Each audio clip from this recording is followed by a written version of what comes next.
Donc c'est parti, on se retrouve pour une nouvelle vidéo. Je suis actuellement en Estonie pour quelques temps, pour plusieurs projets, dont un qui va extrêmement vous plaire. J'en ai déjà un petit peu parlé, c'est un très bon ami à moi qui développe son propre fonds d'investissement. Donc là, j'ai loué un petit immeuble. Je vais vous montrer rapidement l'intérieur et extérieur pour faire découvrir un peu tout ça. Donc là, on arrive directement dans l'entrée. Il y a 3 étages. Aux étages supérieurs, c'est tout ce qui est chambre, etc. Là, on est au rez-de-chaussée. Donc rez-de-chaussée, on a hammam.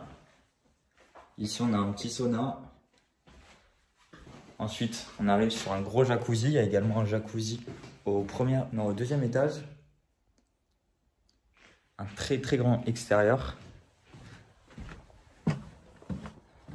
Bon, ici, il fait pas tout le temps très beau, mais c'est très sympa. On a une grande terrasse extérieure avec barbecue. Et là, on a l'immeuble.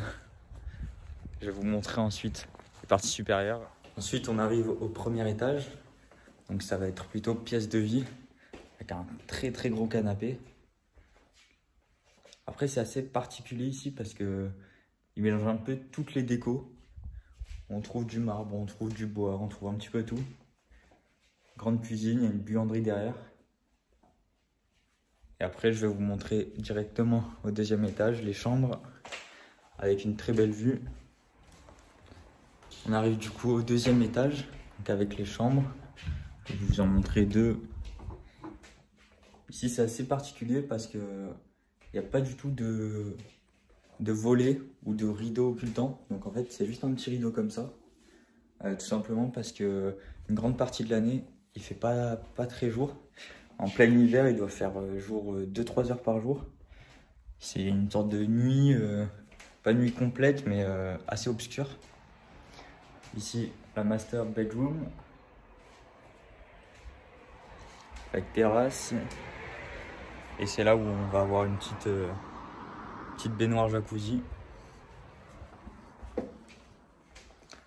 Mais en France, on est habitué à dormir avec 2 volets, donc c'est assez perturbant au début. Alors cette vidéo va se dérouler en 2 étapes. La première, je vais vous présenter pourquoi s'expatrier en Estonie, les avantages de ce pays. Et la seconde, un peu plus du point de vue business fiscal, même si je ne suis pas conseiller et ni expert fiscaliste, je vais donner quelques informations. Alors première étape, pourquoi s'expatrier en Estonie? Tout d'abord, le pays est en avance sur énormément de choses. Il utilise la blockchain du point de vue administratif et ça permet de fluidifier, d'accélérer et de réduire les coûts de tout ce qui touche à l'administration. La vie est facilitée au maximum. Les transports en commun sont gratuits pour les résidents par exemple. Il va y avoir des voitures en libre service. Comme en France, on a des trottinettes en libre service. Ici, on a les trottinettes, des vélos électriques. On a également des voitures en libre service. Il suffit de s'approcher. On a une application. Il y a 0 paperasse. On l'ouvre avec l'application directement et on peut la conduire. L'essence est compris. Enfin, vraiment, tout est fait pour simplifier le mode de vie. Et c'est vraiment pas très excessif. Des voitures en location, voilà, sur 24 heures, on paye entre 20 et 30 euros sur des voitures quasi neuves. Donc ça permet vraiment de faciliter la vie, surtout quand on arrive ou en vacances ou quoi. Ça coûte vraiment peu cher et on peut avoir des conditions de vie très correctes par rapport à ce qu'on aurait en France. Concernant le coût de la vie, c'est entre moins 20 et moins 30% par rapport à la France suivant les produits. La viande, ça va être bien moins cher. Pareil, tout ce qui est voiture, des voitures de luxe également, c'est bien moins cher qu'en France. En location, c'est généralement moins 30% moins cher que la France ou jusqu'à moins 50%. Enfin, c'est vraiment incroyable les prix. Par rapport au climat, alors c'est très différent de la France. L'été, ça va de 20 degrés à 25 degrés maximum.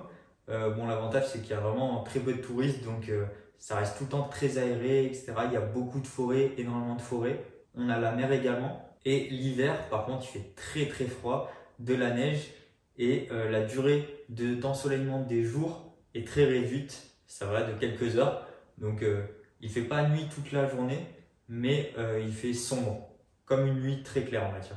Niveau business, tout est très simple. On a l'avantage d'être dans l'Union européenne, d'avoir la monnaie de l'euro, mais ouvrir une société classique ne coûte pas plus de 300 euros et elle se fait en quelques heures.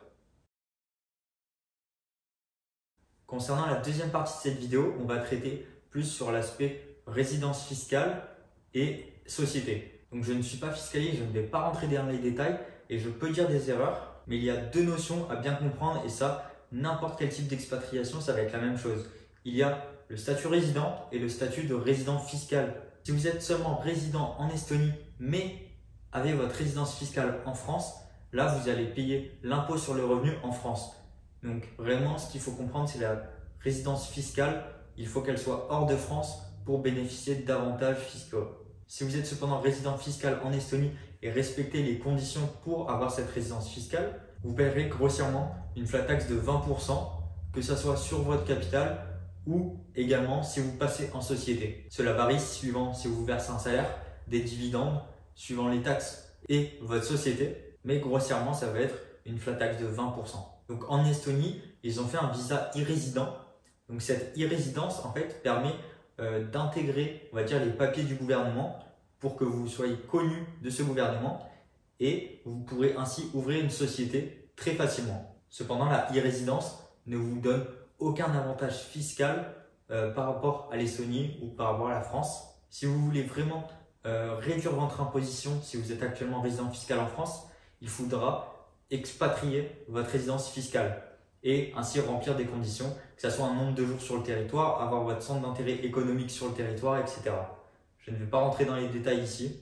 Ensuite, l'avantage d'avoir une société en Estonie est que la flat tax de 20% est due uniquement sur les dividendes distribués.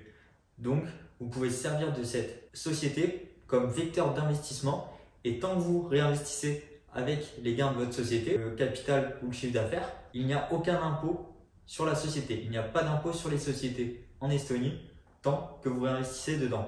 Attention cependant à votre lieu de résidence fiscale, j'insiste dessus.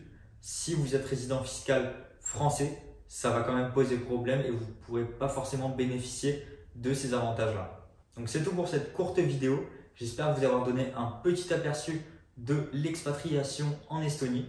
J'en ferai d'autres également sur d'autres pays, mais vraiment pour vous donner un aperçu de ce qu'il y a. Après, bien sûr, il faut énormément pousser, faire appel à des fiscalistes, vous faire accompagner avec des comptables et bien vous informer pour faire les choses 100% dans les règles. Sachez que si vous restez en France, il n'y aura pas de solution miracle pour réduire votre imposition et il faut vraiment être dans les règles parce que si vous déviez, ça peut coûter très cher par la suite. Donc autant faire les choses carrées dès le début et réfléchir à une expatriation fiscale si vous en avez le besoin.